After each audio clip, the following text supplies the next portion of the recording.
This is a reading of the Apple Barrel for June 2025.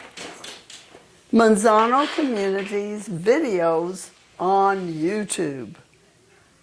Within our Manzano YouTube channel, we have published over 105 video presentations of our community. The videos cover most of the activities held on our campus, such as birthday parties, fashion shows, chapel worship services, resident council meetings, reading the Apple Barrel, and musical presentations. There are 80 people associated with Manzano del Sol receiving these release notices. If you're not getting them, all we need is your mail address. These presentations are for your enjoyment. You can watch them on your phone, your tablet, your computer, or your TV. To start receiving the notices, just call or email me, and presto, it will be done. On YouTube channel, our YouTube channel is Manzano Community QU3YD. And that's submitted by Norm Ribble, who is gracious enough to have filmed all these presentations. And he's put us on the map. You know you're in when you're on YouTube. The other side of this page tells us about the Mother's Day tea. And it has lots of photos, little small. You may not be able to see them, but it was a huge success. The Mother's Day Tea Party was such a fabulous event. I would like to thank all the beautiful ladies that attended. And that was submitted by Christine Suppes, who is our activities director, and put on a wonderful tea celebrating Mother's Day. It is entitled My Sojourn with Norovirus. I'm sure everybody knows what norovirus was. For anybody who's not sure about a sojourn, the word means a journey. So you could say my journey with the norovirus. Not to be linked with a religious experience, but quite as overwhelming, it utterly changed the focus of my earthly existence. If you do not remember what it is like to be extremely ill, it is not worth remembering, but utterly worth avoiding. Mm-hmm. The vomiting arrived unbidden and took over my function until jerking and spasms in muscles and legs led me to call 911, only to spend a harsh and lengthy evening in the ER, freezing cold, till finally being seen by a very overworked physician who finally ordered IV fluids. And were finally started by an equally overworked nurse. The fluids were great relief. By 10 p.m., when they were finishing, a friend chanced to be on the way home from an event and could remove me from the severe environment of the ER, and I was never gladder to see someone. Thereafter, isolation till the 6th day to avoid infecting others. The big learning experience from all this consisted of waking up to the value of respecting limitations on reality. And the upshot is just being alive can be wondrous. And this is written by Mary Gruby. And for any of you who went through the coronavirus, you know what she's talking about. Yeah. Okay, the second one is entitled A Tribute to a Friend. And all I'm going to say is this is the result of a personal experience many years ago. I think what I'm going to read speaks for itself. The earth has been trod since the dawn of time by the feet of 1,000,000 men, each knowing someday his maker would call, but never knowing just when. And each of these lives had a common bond. It was divided into three parts. The end, a time we often fear. The middle, our life. And the start. No role do we play in when our life starts. We have no say when we will be born. Nor have we a voice to any degree of when life's precious gift will be shorn. But God lets us choose each day of our life the kind of life we will live. And He lets us decide if to the world some part of ourselves we will give. He gives us a voice with which to speak, and our words may be foul or fair, or use them we may to sing His praise. In this world there are few who dare. Yet walked there a man upon this earth, whose voice was more soft than loud, but whose life can be measured by his service to others and the praises he sang unto God. A part of each of our lives was he, so we passed from this earth not alone. For without his presence in our lives, a part of our lives is gone. For 56 years, the Lord surely was proud, as from the heavens to earth he looked down, and saw this shepherd among his flock, this man called Oscar Brown. This is something that I wrote in December 11, 1986, and I think the feelings I have expressed have probably been felt by many. Thank you. On page 3, we find an article by Judy Liddell, who is our bird lady of Manzano. And she writes this article entitled, American Robins Have Returned to Manzano del Sol to Raise Their Families. Around mid-April, American robins can be seen visiting the fountain next to the fish pond.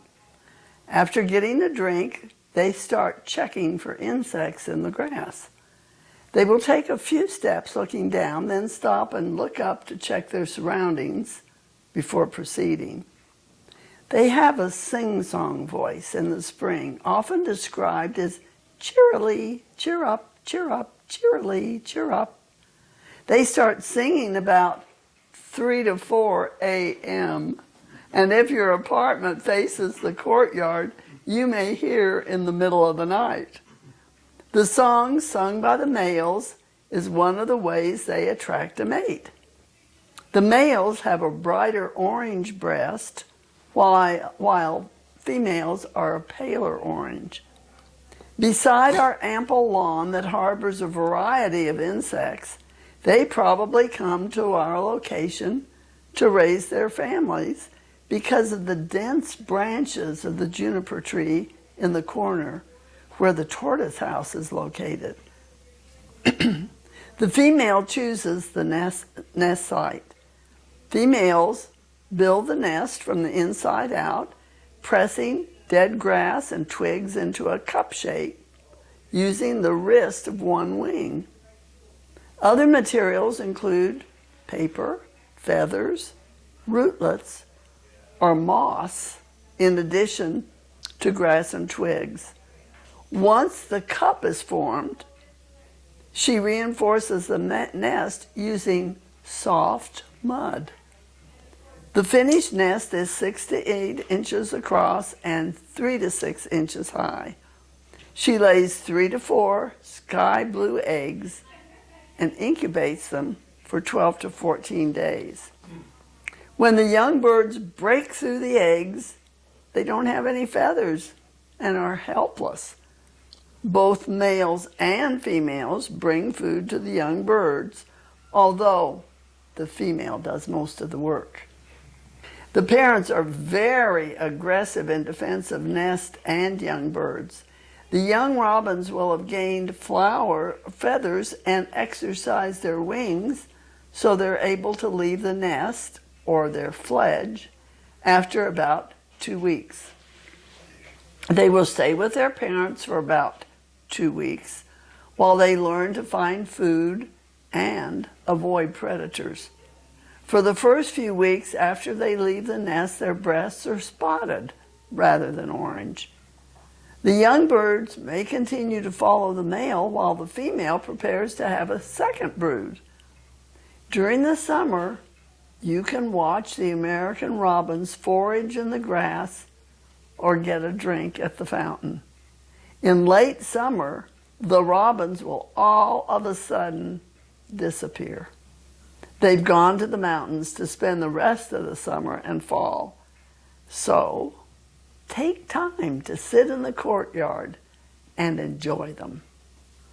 And again, that's written by Judy Liddell.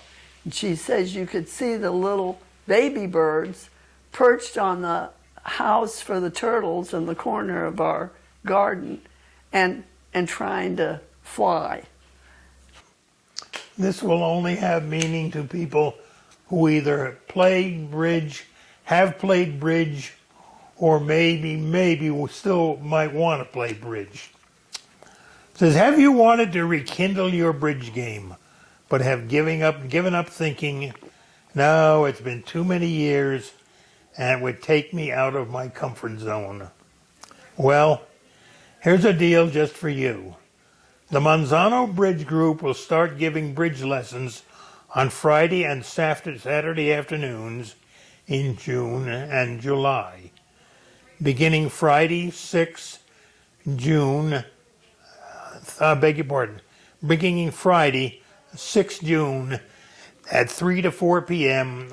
in the 4th floor lobby. We welcome you to come and brush up on your game, or we'll teach you the game even if you're starting from scratch. And if I may inject a comment here that I made to Norm about that statement, only fools walk in where angels fear to tread. Okay, teaching someone a game that some of us have played for 40 or 50 years and teaching it from scratch, that's the fool walking in where the angels fear to tread. I don't know if they're 2 weeks or up. If they are, you won't see them. And our last article on page 3 is written by Sharon Christensen, entitled United Women in Faith. United Women in Faith invite any interested women to join us for a special time of fellowship. We meet the fourth Tuesday each month in the hobby room from 1:30 to 3 o'clock p.m. Please note, we will not be meeting over the summer, June through August. For questions or to RSVP, please call or text Sharon Christensen, and she gives us her phone number. Skipping right on to page 4. This is a rather lengthy article, written by Charles Nemeth, and it says, I will wait for you. Sparky lay under the oak brush, looking down the long hill toward the highway. The border collie had been there since early morning, as he had been doing now for almost 2 years. On the day Jimmy Dickerson reached 21, he and Sparky had driven the 45 miles to Pecos.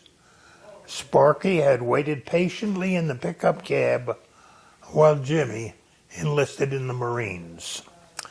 Several weeks later, Jimmy began the 4-mile walk to the highway, Sparky, as usual, following along. When they reached the top of Yucca Hill and started down the last mile to the highway, Jimmy stopped, pointed, and said, Sparky, stay.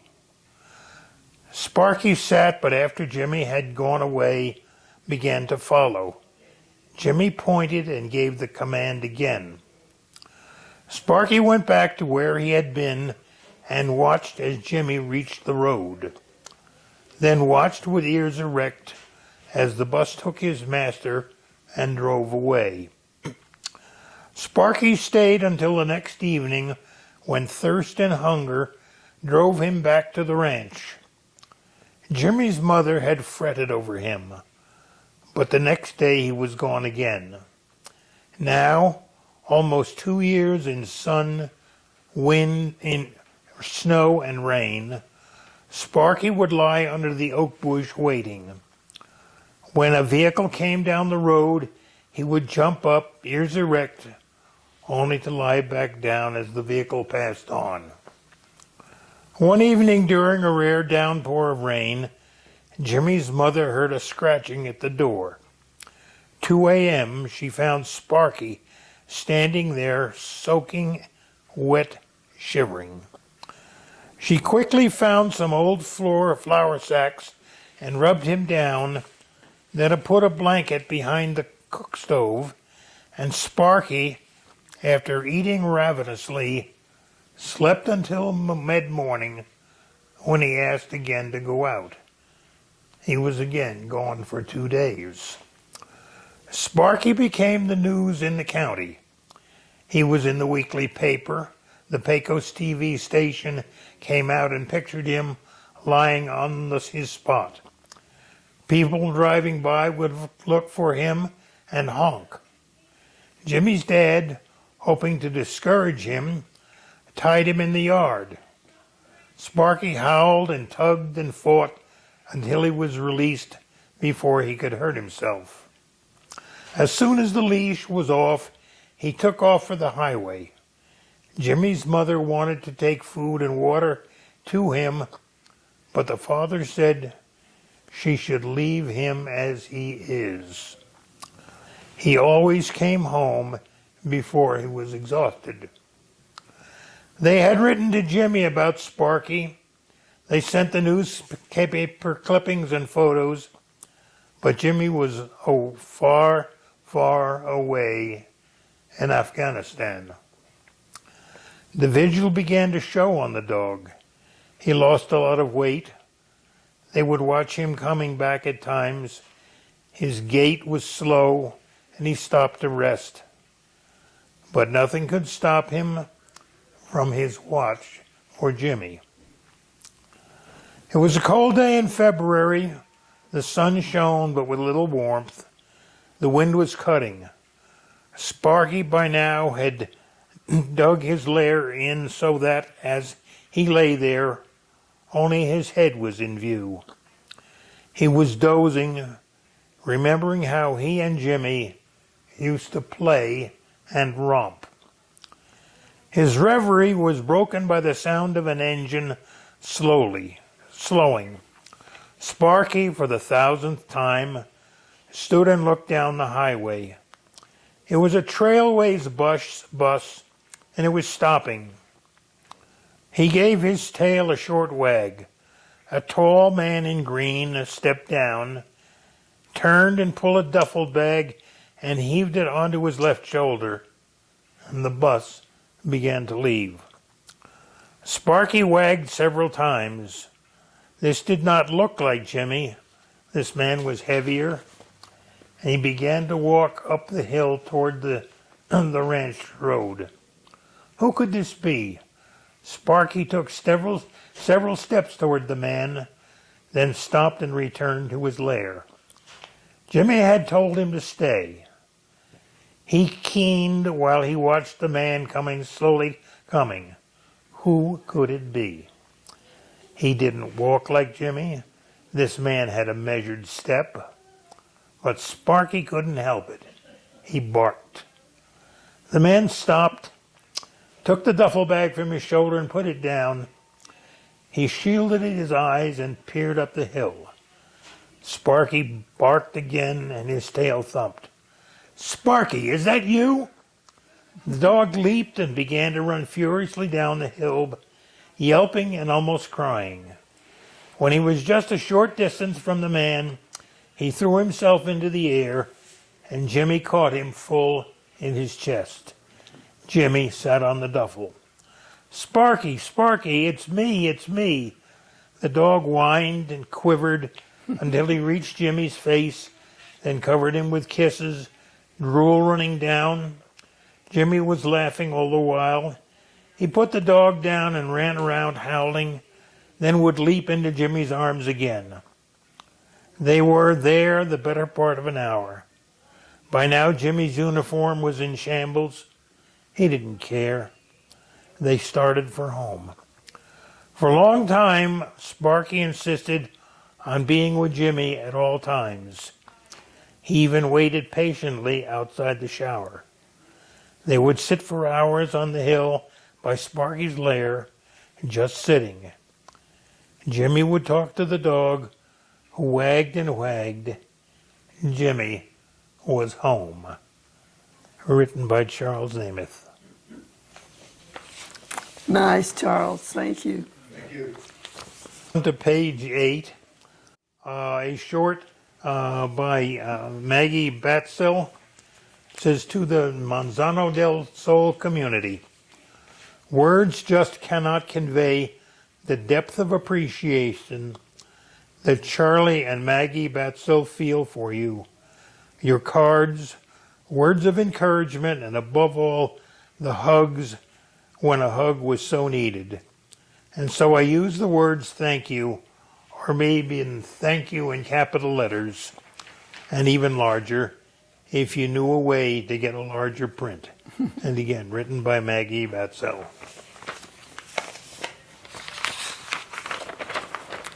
Page 6 tells us about the birthday and anniversary celebrations that have either just passed or coming up. Doris Bryant, Felix DiPaolo, he was thrilled to have people at his birthday party yesterday. Roberta Minicucci, Thomas McCullum, Vivian Bowman, Edwina Waddington, Marion McLeod, Gay Huffman, Arlene Marty, and Nancy Burns, all celebrating in June. Many of them on your floor. Happy anniversary to Donald and Barbara Swenson, who were married in 1955, and they are on the 5th floor. Gary and Christine Miller were married in 1967. They're on the 4th floor. And the Bowmans, James and Vivian, she's not only celebrating her birthday, but she's celebrating her anniversary. They were married in 1964. They're on the 2nd floor. And Dale and Janet Kennedy were married in 1957, which makes it what?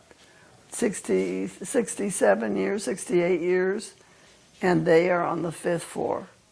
Congratulations to all of them. And welcome to new residents, Nancy Weaver, who's living in 511, and we have a new resident on the 6th floor in our quarter, Carmela Gaskin. And I'll be interviewing her and introducing her to you in the apple barrel. Thanks for such a wonderful welcome from a new crumb in the cracker barrel. Hello, fellow Manzanians. I am Gerald Gates. I arrived recently after being introduced to your wonderful residence and garden by resident Ruth Gates, who showed me her residence. I was born and raised in the South Texas community of Poteet, county of Bexar. My ancestors settled there in the 18-something, a time when wild Comanches rode those bushlands. Grandma told of dodging them while riding out to resupply her brother who was hiding from something, probably the law. So many Gates settled there, they named it Gates Valley. We lived on dry land farming, growing peanuts, black-eyed peas, and tomatoes. I liked everything except tomatoes. Each morning, my 6 siblings and I flooded the tomato patch, holding the cans. Why a can? To hold tomato worms, of course.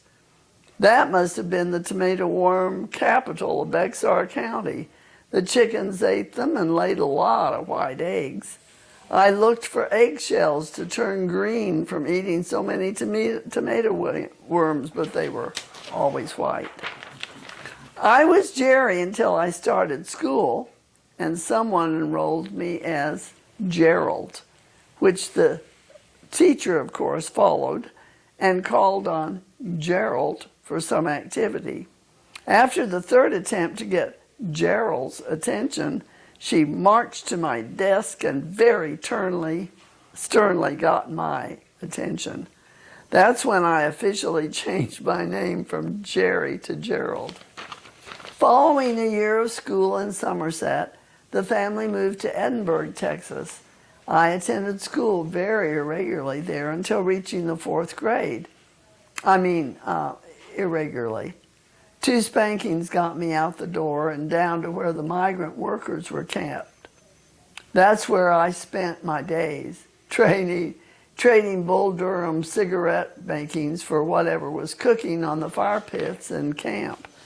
Finally, the family moved to Thompson's, Texas, and the school took on a new meaning. I finished high school in Rosenberg and attended Texas A&M, then the University of Houston next, studying animal husbandry. My college career at this point was placed on hold by that old Korean War. I served in the Navy for 4 years. Served in Hawaii, was not far from the South Pacific Isle that was blown away by the big bomb, then back to California. From Moffett Naval Air Station in California, I caught the USS Boxer and set sail for the Korean-Chinese war zone. We sailed through combat areas, Hong Kong, Philippines, and counted more flying fish than you could imagine. They were like skipped rocks on a pond, and after becoming airborne, sailing 40 or 50 yards, they let down and with a series of tail wiggles, sailed away again. How many times they regained flight, I suppose, depended on their stamina. After the Navy delay, I enrolled in Utah State University and earned a BS in wildlife management. I later completed courses leading to a BS in dairy manufacturing. I also took welding engineering classes, but left dorm life 2 courses short of a degree in that field. Continuing on with what Carolyn has been reading, my hobbies are mostly outdoor oriented. I enjoy birding and it has led to some exciting observations. At Tome, New Mexico, on a midday morning, I counted 54 Harlan red-tailed hawks chasing some food source. I have glassed the meadows of Colorado and found a number of local winter birds there on their breeding areas. It's always good to see old friends in a new home. 2 crane families came to visit daily in Valencia County. The troop often performed exciting displays of greeting when you went to meet them in the early morning. Gathering mushrooms in the high sangres around Santa Fe is another great sport and food source. The King Bolet, chanterelle, and a few other choice ones are plenty in their secret hiding areas and times of appearance. Both are a wonder on the tongue. Mm-hmm. After visiting birding areas in New Mexico, Colorado, and Arizona, I followed a lady's advice and found a treasure in Arizona. I was looking on the wrong side of the Chiricahua Sky Islands until she said go east to Cave Creek. I did, and the reward was outstanding. There were birds of every stripe to be glassed. Often they came and entertained near your toes in brightly feathered colors. Worldwide travelers go there to see the elegant Trojan. I found a nestling pair of these and a red start flushing bugs from their hiding very near each other. The honor of seeing either bird was worth the effort of going there. I worked for the New Mexico Department of Game and Fish in a number of duties.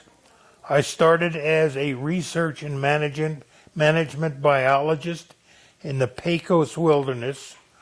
I had worked on a Texas cattle ranch, but here all the cows belonged to someone else. I was interested in elk. Their numbers range, usage, production, and such was what I sought. With this type of information, I developed a harvest strategy which kept the herd in balance with their habitat without damaging it. While hiking visitors in the wilderness, I loved passing through the beautiful mountain glades of the boisterous colored flora, and my job was to see that it was maintained while providing abundant wildfire to observe. I went with great hesitation from the field into the Santa Fe office. I served mostly as a chief of planning.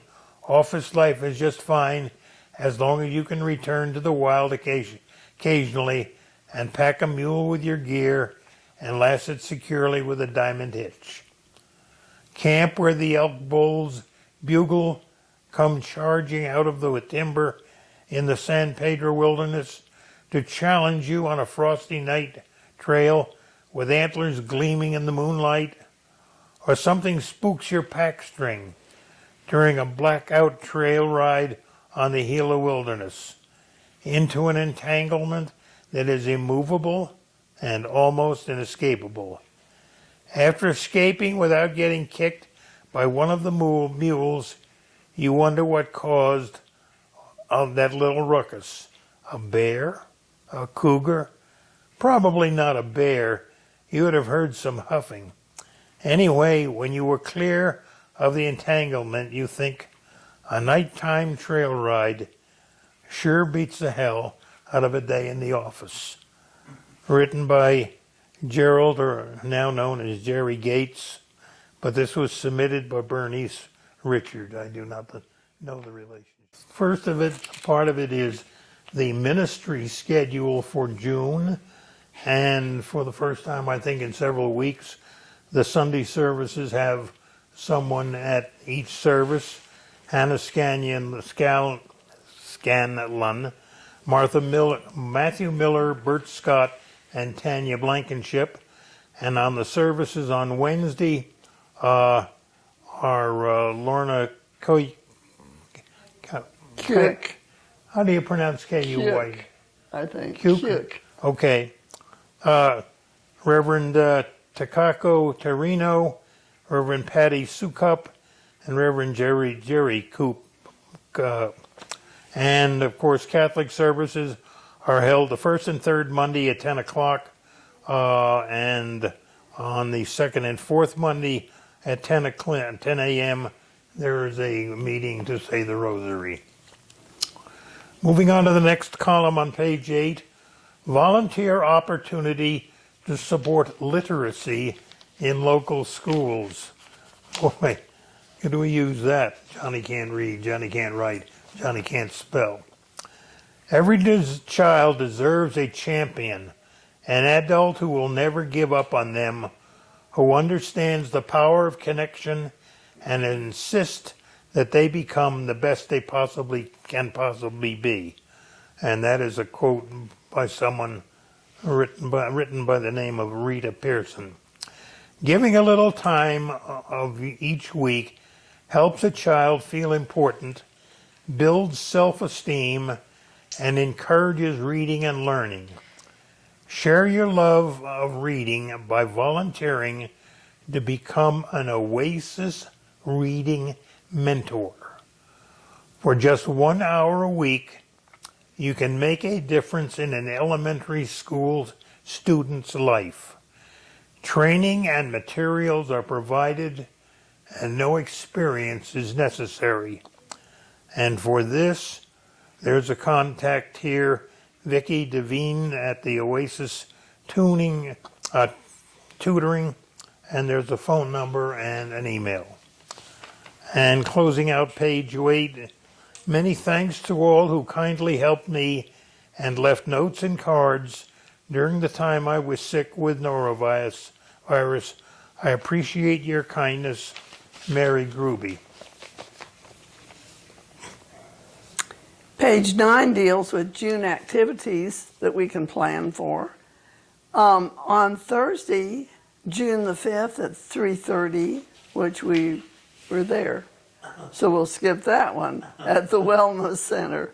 Next Wednesday, June 11th at 10:30, Our Lady of Fatima luncheon, but you must register with the church. So if you have a Catholic background, you might be very interested in that. We'll be sure that that our friend knows about that. David, you might tell her too, because when she's better, so that I won't forget. Thursday, June 12th at 11:30, we'll be celebrating All Fathers with a Father Day Hawaiian luau. However, That's been canceled. Yep. Monday, June 16th at 1:00 p.m. For our arts and crafts, we will be painting rocks to add in the garden. So come to the chapel and help support our beautiful garden with your own personalized painted rock. Don't be shy and stop on by.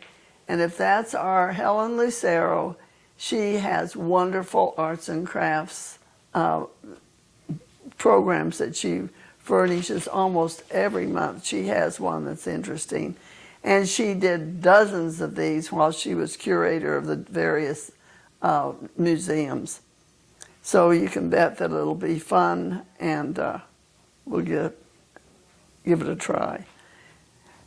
Tuesday, June 17th, we'll be having brunch out at the Indian Pueblo Cultural Center. If you'd like to attend, the cost will be $7 per person. If we have 9 residents going, otherwise the cost will be $8 per person. So sign up early, and that would be a great place to go for brunch. And our people will take us. That's on next Tuesday, 2 weeks from now, right? June 17th. 17th. Yeah, I'll look at my calendar. that'll be something you might really love, Chuck. 9 a.m. Yeah. Friday, June 20th at 10:30 a.m., we'll be joining up with the Wellness Center and heading to the Elena Gallegos Trail. We will have lunch there, so bring a sack lunch and walk the trail. I will have a cooler filled with water. Thank goodness, it's getting very hot. But feel free to bring your own water bottle. Then on Friday, June 27th, the very end of the month, at 2 o'clock, we will have a birthday party to celebrate all the June birthdays. And I see that Christine is now just taking them month by month. And we used to just combine 2 months and have the birthday celebrations, and now they're each month. We're going to get more ice cream. Yeah. Right, You betcha. right, and cake. For all the music programs scheduled, please check out the calendar for details. And that is, of course, submitted by Christine Suppis, our activities director. Now, Marge McCammett, and this would interest you, Chuck, from the MDS Library Committee, what, where, who, when, why, and how. These and other important questions are made by Manzano residents who use the library. If you need answers about how to use the library, how to check out books, or how to get your questions answered, and I would say how to submit books as a gift to the library, then give Marge McCammett a call, and it gives her number. As new residents move in, this assistance is even more essential. Have a smooth move and give me a call. And then Edna Casman is thanking people in Manzano for the staff members for their skillful services, their kindness, their promptness, and their friendliness. These are just a few of the wonderful, helpful, professional services given to our live-in people. Many thanks again. And that's something I think that we're short on, is a big thank you to the good people who help us around Manzano del Sur. And finally, on the last page, this is all has to do with the wellness. Wellness outing to Elena Gallegos Park picnic area, Friday, June 20th at 10:30. Sign up to join us on a lovely picnic outing to the Sandia Foothold Hills that is part of Albuquerque's open space area. There is a roughly quarter-mile paved trail which is on the north boundary of the park, which ascends to a pond and a wildlife blind. We will have a picnic and a leisure walk to observe the wildlife and habitat of the area. There are also the Cottonwood Spring Trail folks can explore. Sign up will be in the wellness cardio area. Then in June, a wellness seminar on nutrition. Join us for an educational seminar June 19th at 3:30 in the chapel. We will learn nutrition for seniors and how to fuel your body for optimal health. We will cover topics like hydration, easy nutritious snacks, nutrient-rich foods that support healthy aging and at energy levels. And finally, this is all by Krishna Lopez, our new wellness director. This is senior sports. All are welcome to join the fun at our senior sports Thursday on June 5. Well, this is an open activity to all residents that will be held in the wellness classroom. Christine, our activities director, and I will be hosting a variety of senior-friendly sports that are sure to get you moving and having fun in a safe atmosphere. Something that may happen again. We missed page 10, the new resident. I don't have a page 10.